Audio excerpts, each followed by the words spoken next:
행복을 어떻게 규정을 하느냐. 이 나라마다 다 다르다. 행복. 어떨 때 가장 행복하냐 하면은, 이탈리아 사람들은 어떤 때 가장 행복하냐. 파스타를 먹으면서 축구를 구경할 때 제일 행복하다. 영국 사람들은 자기가 한 직구전 농담이 적중해가지고 사람들이 웃어줄 때 가장 행복을 느낀다. 독일 사람들의 행복은 계획대로 일이 실천될 때. 스페인 사람들의 행복은 맛있는 식사를 하고 낮잠을 잘 때. 일본인의 행복은 식사를 빨리 끝내고 다시 일을 시작할 때.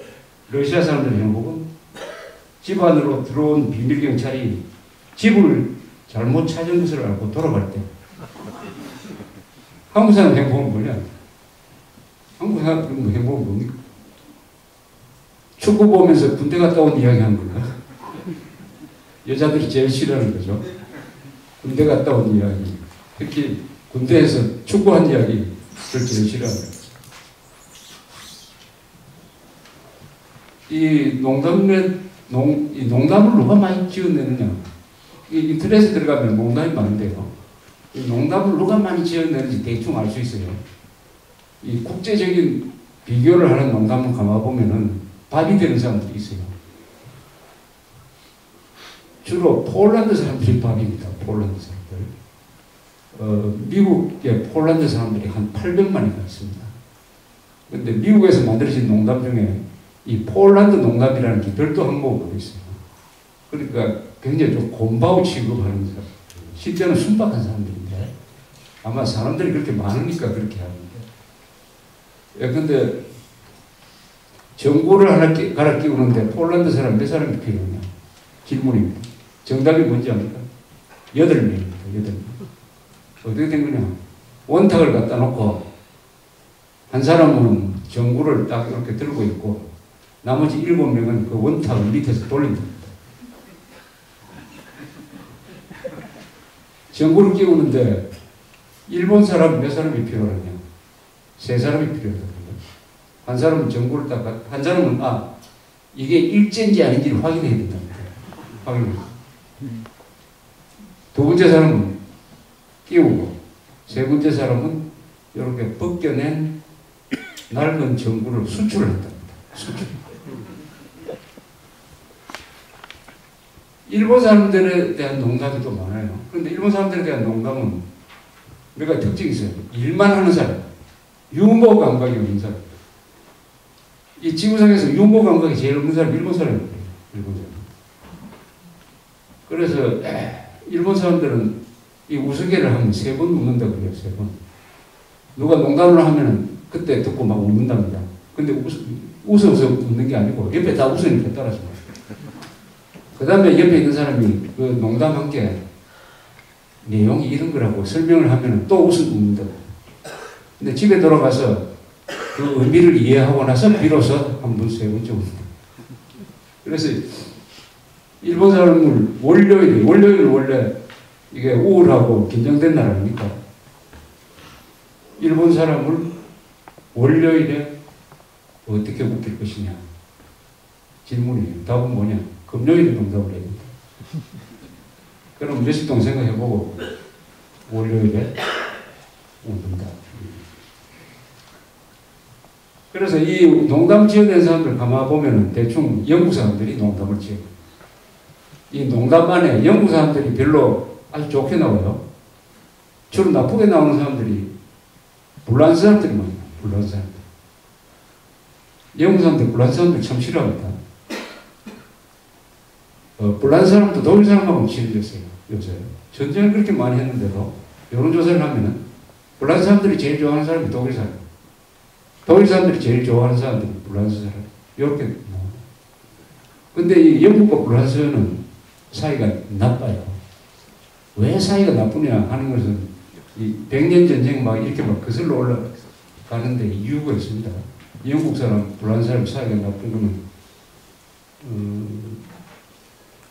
노르만디의 영국 침공에서 시작됩니다. 이 노르만디를 점령한 이 덴마크 바이킹들이 힘을 기릅니다. 그러다가 1066년에 영국으로 쳐들어가요. 그래서 영국을 싹 점령해버립니다. 바이킹. 그래서 지금 엘리자베스 2세는 그때 영국을 점령한 윌리엄 1세, 윌리엄 정보왕의 32대 후손입니다. 핏줄이 지금까지 쫙 내려요.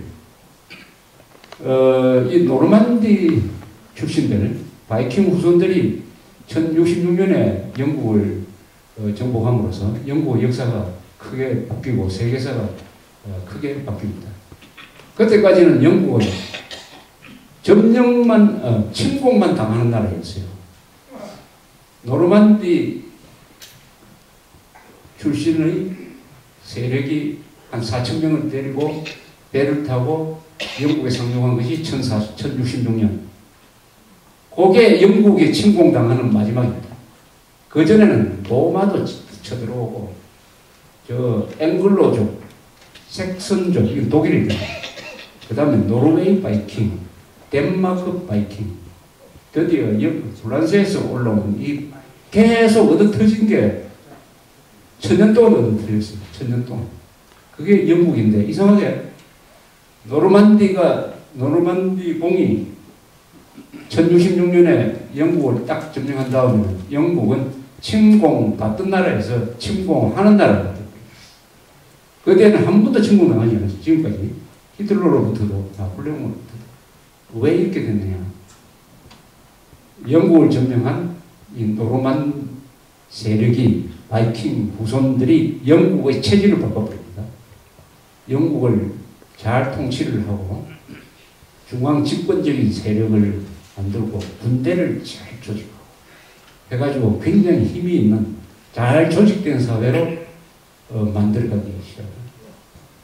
그때까지 이 영국은 누구하고 같이 놀았느냐 하면은 이 불란스라든지 이쪽하고 놀지 않고 주로 이 북쪽에 있던 나라들, 노르웨이, 스웨덴, 덴마크, 요 사람들하고 친했어요. 독일도 북쪽에 있는 사람들.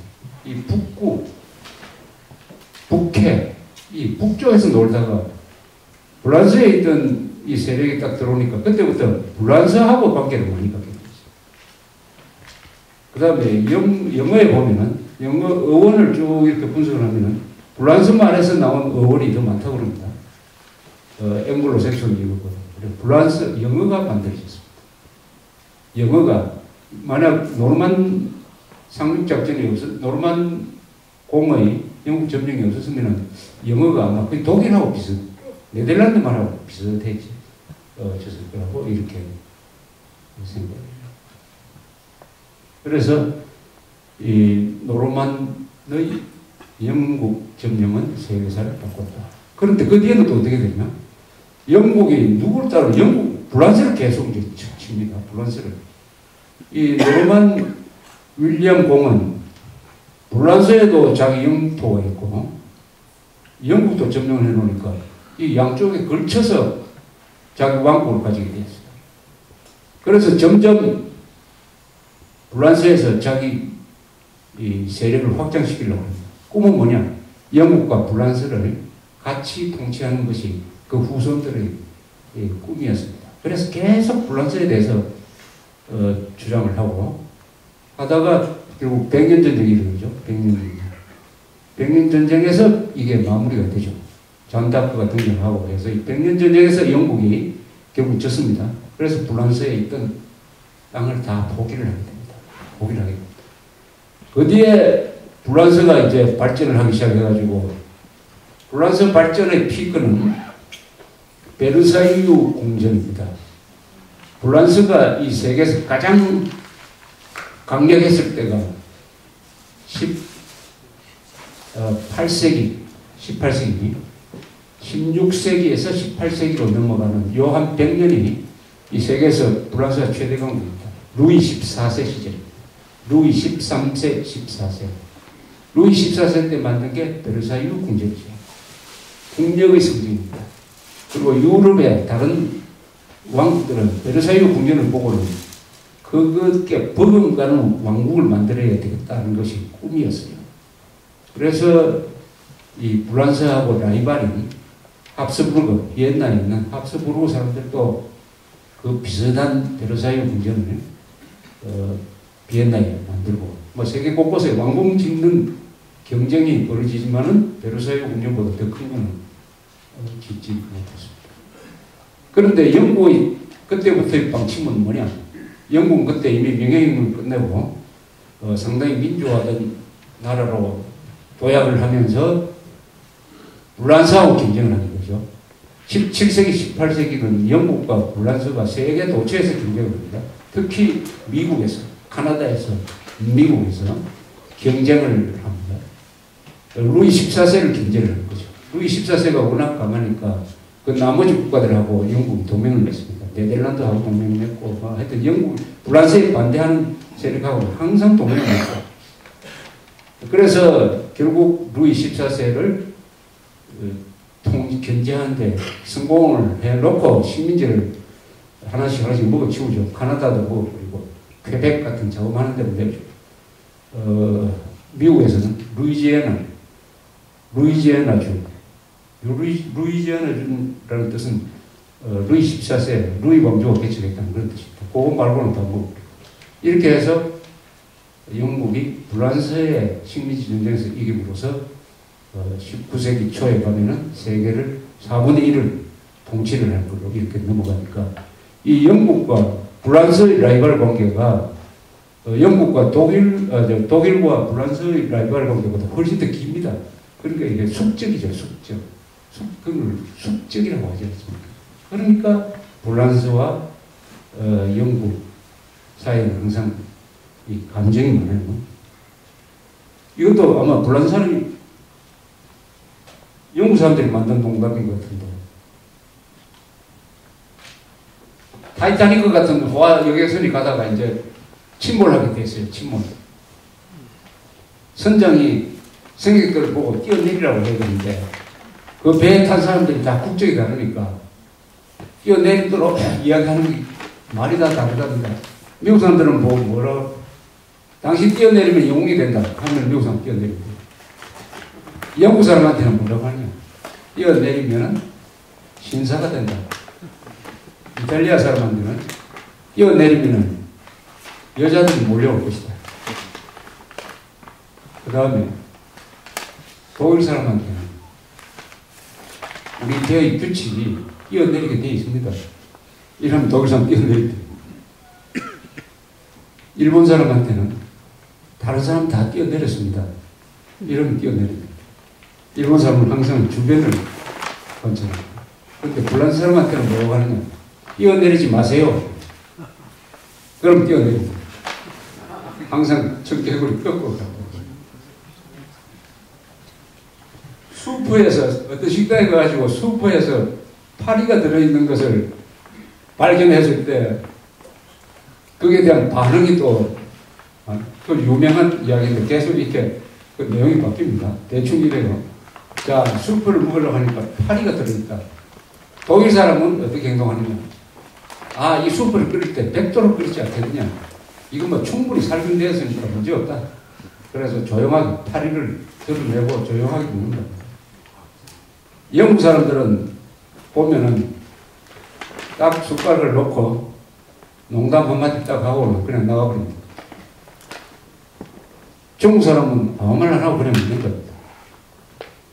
러시아 사람은 술이 취해서 파리가 들어있는지 없는지도 모르고 그냥 먹는 거예요. 불란서 사람은 어떻게 하느냐. 파리를 드러내가지고 파리를 짜가지고 젓까지 같이 먹는 거예요. 그 다음에 미국 사람은 어떻게 하느냐. 제일 처음에 종업원 부르고, 그 다음에 요리사 부르고, 그 다음에 지배인 부른 다음에 소송 절차에 들어간다. 일본 사람들은 아까 등장한 여러 농담과 비슷한데 주변을 싹 둘러보고 자기 수퍼에만 파리가 들어있다는 것을 확인한 다음에 비로소 종업원을 부릅니다. 이것도 불란서 사람은 얼마나 나쁘게 그렇습니까? 이런 농담은 사실 아까 일본 사람 얘기 나왔지만 소개를 많이 하는 사람들이 머리가 제일 좋다고 해요. 이 연예인 중에서 코미디언이 머리가 제일 좋다고. 그럼 스트레스를 제일 많이 받는 사람들이 코미디언이에요. 코미디언. 자기가 말을 했을 때 안 웃어주면 어떻게 하느냐. 이래가지고 가슴이 조만하다.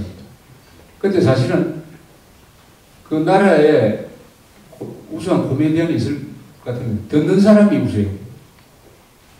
기가 막힌 농담을 했는데 사람들이 그냥 뚱하고 앉아있으면 그럼 코미디언도 죽일 뿐만 아니라 듣는 사람들의 수준이 요밖에 안 되는구나. 이 감수성입니다. 은어의 감수성. 그런 점에서는 세계에서 가장 뛰어난 유머 감각을 가지고 있는 사람이 영국 사람들. 그래서 그 전통을 받은 미국 사람들이 이렇게 농담을 지금 많이 생산하고 있습니다. 이렇게 이야기를 하다가 시간이 좀 지났습니다. 10분 쉬가지고 25분에 다시 모이겠습니다. 감사합니다.